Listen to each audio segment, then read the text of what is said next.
Hey, good morning, Horizon Church. It's actually kind of weird to say good morning because it's actually nighttime here. We just finished our Wednesday night Bible study and had a great conversation. We have been studying, going through the book of Genesis, and we just finished tonight studying Genesis chapter 45, which is a great chapter that talks about the providence of God.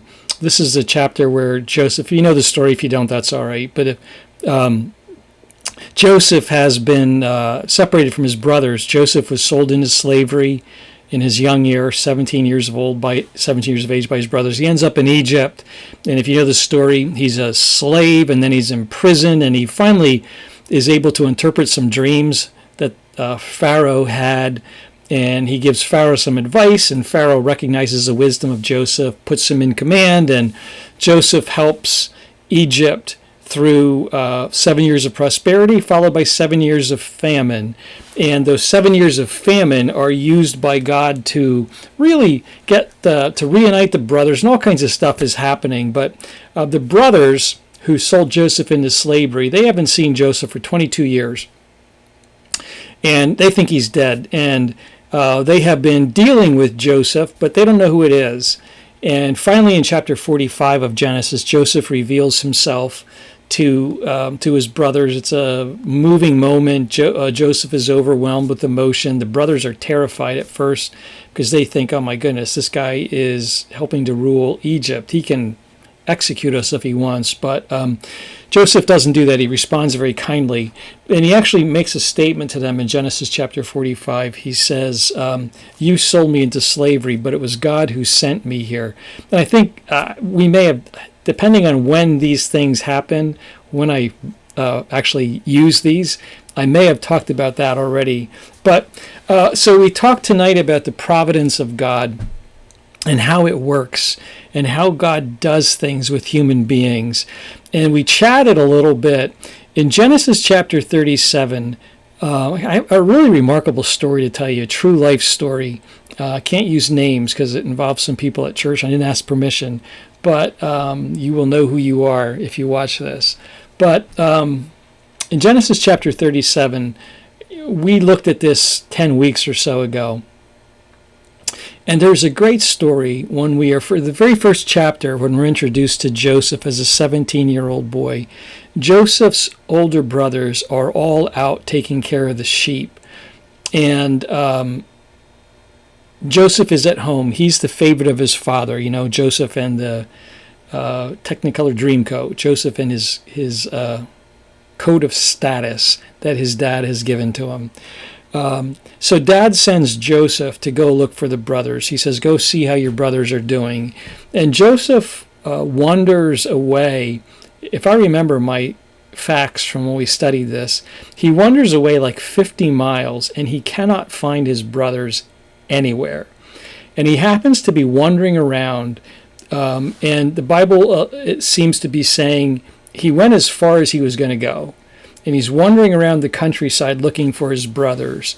And this is so fascinating because had Joseph given up and gone home, the entire history would have been different. Now, I know it's what if, but it's a fun way to think about this because Joseph can't find his brothers. He's gone as far as he's going to go, 50 miles away from home, wandering around the countryside. They're nowhere to be found.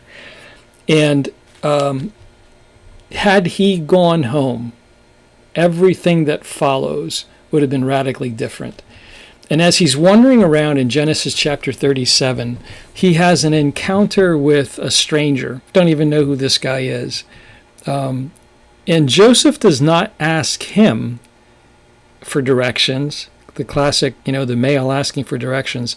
This man actually comes up to Joseph and says, hey, I can tell you're looking around. What are you looking for? And Joseph says, well, I'm looking for my brothers who were, they should have been here with their sheep. And he says, you know what? This man says, I happened to run into your brothers. And I overheard a conversation, and they were saying they were going up to Dothan, which is about 15 miles further. So Joseph goes, he finds his brothers. His brothers are angry. They see him, and they're like, oh, there comes the favorite son. They get ticked off. They are going to kill him. But one brother talks them out of killing him, and they say, why kill him when we can make a profit? Let's sell him into slavery. So they do. And everything that follows Joseph happens because of the sale that his brothers make when they sell him into slavery. But you could back up even further, and you could say that whole story of Joseph hinges on that one encounter with a stranger in chapter 37, who walks up to Joseph, sees him wandering around the countryside. It's a very barren area, by the way, where he was, Dothan, south of Dothan, 15 miles south. And he's wandering around, and this guy sees him, goes and says, hey, I can tell you're looking for something. What are you looking for? That encounter changed everything. And that's why that encounter is in the Bible, because it's giving us a hint of the providence of God, the fact that God is up to something. And it's this great story. It's funny because Bible scholars always ask, we know what's in the Bible is there for a purpose, but that's one of those stories. Like if you're telling the story of a vacation,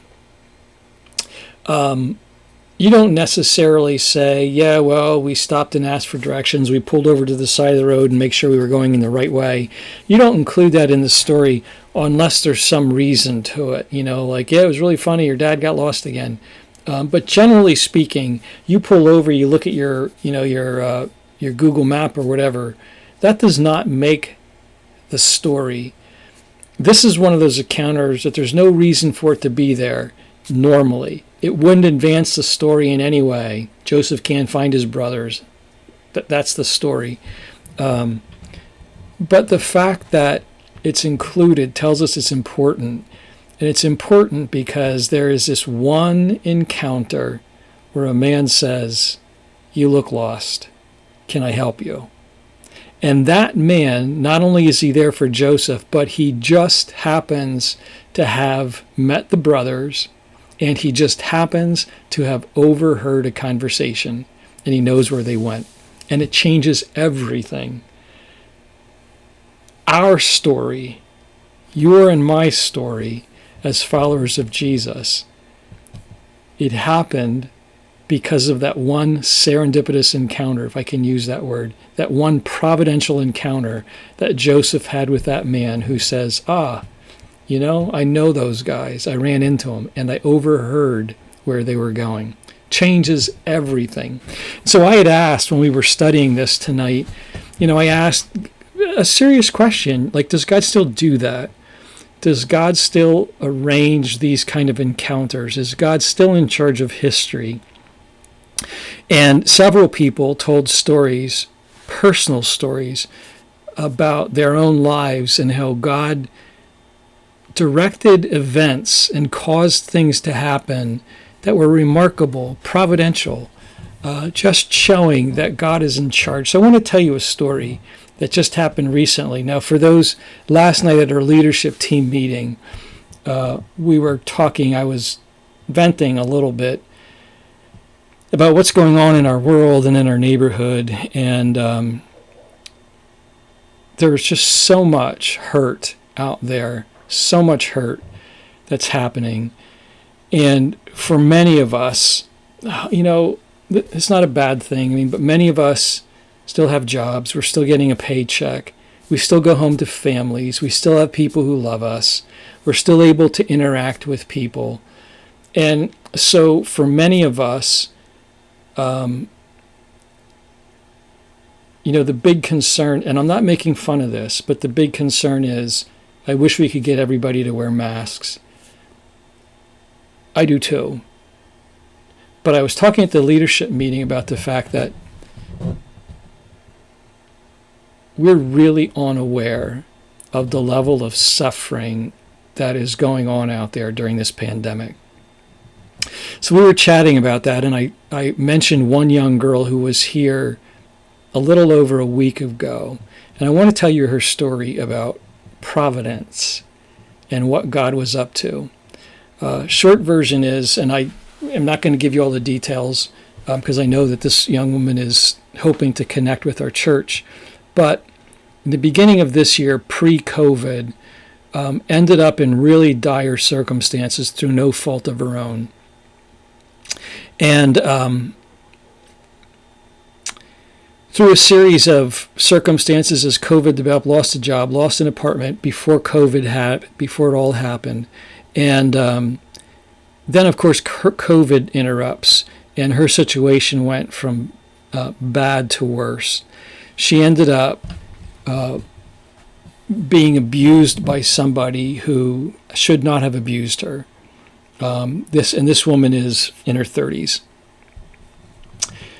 So she ended up leaving that situation and is now living in a car, homeless, in a really precarious situation. So she happens to be driving around our neighborhood here at the church and saw the sign that we have out front, the sign that says, "If you need help, please call." But like a lot of people, she really had a hard time admitting that she had a need that she couldn't fix herself. So she didn't call, but she was aware of the sign. A day or so later, she was in line at a store, and I'm, again, sorry I'm not giving you specifics, but she was in line at a store, masked, and she happened to be holding a tiny little kitten. And someone from Horizon happened to see her with this kitten. Didn't know her, never met this person before, but made a comment and said, "Oh, that kitten's cute." And this person then said, explained her situation and said, "I can't care for it. I'm living out of a car, blah, blah, blah. Would you take care of this kitten?" And that person from Horizon volunteered. So they had great conversation. Over the next day or two, they saw each other on several occasions as they, did the switcheroo with this kitten. So this person met didn't know, had no connection to Horizon, never asked, it's not going to come up if you're talking about a kitten. You're not going to ask, "Oh, what church do you go to?" And even if she did, I don't know if she would recognize the name. But all that she knows is she met this person who expressed some kindness and some help for her. So a few more days go by. She drives by our church again on several occasions and finally decided she was desperate for help and needed help, but it was so hard for her. So she called, and when she got me on the phone, I could tell that this person was in a very bad place and was even just having a hard time having a conversation with me. And I told her, I said, "Please come by." I said, "I don't know that we can help with all of your problems, but please come by. We'll do what we can." She didn't come by that day. Just very difficult for her. But she called again the next day and said, I think I'm finally ready to admit my need for help. And, I'd like to come and talk to you about what I need. So I told her, she knew where the church was because she drives by her sign. And I said, I explained, pull into the parking lot. And normally, this is a Tuesday. Normally on a Tuesday, I'm the only one here. Joan isn't here. But on this day, there was somebody else doing some work in our church down in the basement. Somebody from Horizon downstairs. So I said to this girl who called me, I said, park in the parking lot. You'll see some red doors. And I said, when you come in the red doors, go up the steps. And when you go up the steps, that's where I'll meet you. My office is upstairs. So I was waiting for this girl to arrive, and we actually have some, we have security cameras now, and I have one of the screens in my office. So I set the screen so that I could watch just that camera and see when this girl arrived. I saw her car pull in. I was able to see the car drive down and turn into the church parking lot. And so I looked up at the screen. I saw the young girl come into the door. She came into our vestibule, the red doors, if you know those from church, turned around and went back out. I'm thinking, oh man, she just is having second thoughts. So I got up and I was just about to walk back when I saw the door open. She stood at the door, looked inside, and came in. And she was standing in the vestibule, that little narthexy area. So I was walking back to greet her when I heard her go down the steps. And I thought, oh, that's odd. You know, I clearly told her to come up the steps, and she acknowledged that. But she went down the steps. And then I heard some chatter downstairs, laughing, people talking. And I thought, oh, this isn't who I was waiting for. Clearly, this person came to meet whoever, and I won't mention names, but to meet the person who was working downstairs in our church, another young woman. So they were chit-chatting down there for a while, and even in my office, I could hear the laughter. And, I just figured, this isn't about me. This is somebody else. And after a while, I heard steps coming up. I could hear somebody coming upstairs. And for those of you who know where my office is, I can look right down the side of the sanctuary to whoever's coming around the corner. And I saw the young lady come around the corner. And by this time, she is bawling her eyes out. And just has this overwhelmed look, and I didn't know who it was. And she said, her first words were, "Now I know God sent me here." And I was kind of puzzled. So she came into my office and she told me this story. She said, I've been driving around, I told you the story I just told you. She saw her sign, couldn't come in, blah, blah, blah. And then she says, a few days ago, I was at a store. I had a kitten in my hand that I needed to get rid of. And I met this young girl who came up to me and said, "Oh, cute kitten." That young girl that she had a conversation with in the store is the girl who was working downstairs in the basement of the church. No idea that this was going to happen. And this lady walked in, and even though she told me, she said, I knew I was supposed to go upstairs, but there was a light downstairs and I heard someone, so I went down and I asked the person downstairs, do you know where the pastor is? And she tells me, this girl telling the story, she said, the lady that was downstairs from Horizon looked at me and said, my name, and said, don't you recognize me? And the girl telling the story looked at her and said, it's the girl I gave my kitten to. And they had this wonderful reunion. And for her, the girl who needed help, it was this wonderful moment of confirmation of God sent me here. I was able to help her through the generosity of many of you, what many of you are making available to us right now in a time when a lot of people need help. We've never helped so many people out than we have in the last couple months. Was able to put gas in her car, took her to Weiss's, got a gift card for her, recommended, I was telling her about a place that I knew is hiring.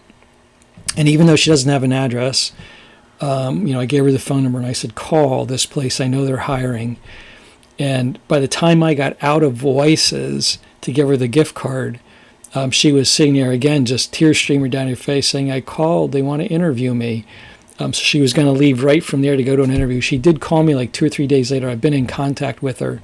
And things are looking up and her life is changing. Long haul. She has a lot of stuff to deal with. It's not going to go away easily. But it was this really remarkable moment of providence when she walked into our church, and instead of going upstairs like I told her to, she walked downstairs and saw this person from Horizon that she has met and was blown away and was astonished and felt as if God was saying, this is where I wanted you. I'm directing you here. And I have gone ahead of you and made a way and made a path for you.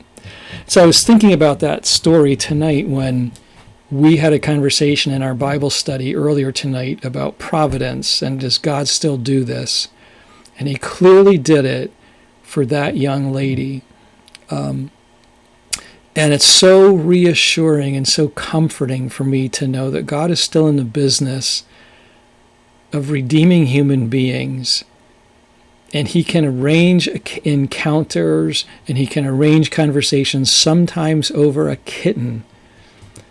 God can bring people together when he's in the process of redeeming lives. And I think he does that all the time. And I wonder how many I miss and how many of those encounters people miss. But this is who God is, and it's what he does. And God is still in the business of writing history in a big way, as well as in small ways in individual lives. And he did it here. He did it with a young woman who needed help, who met someone over a kitten, and through that encounter was reassured that when she walked into a church needing help, a place she'd never been, that God was saying to her, this is where I put you. I wanted you here. So I hope that gives you some confidence as you think about your own lives, and even confidence about what God is doing through us and through your generosity, those of you who have made it possible for us to help people. I'm so lucky and blessed that in some ways I get to be kind of face to face with people who need help.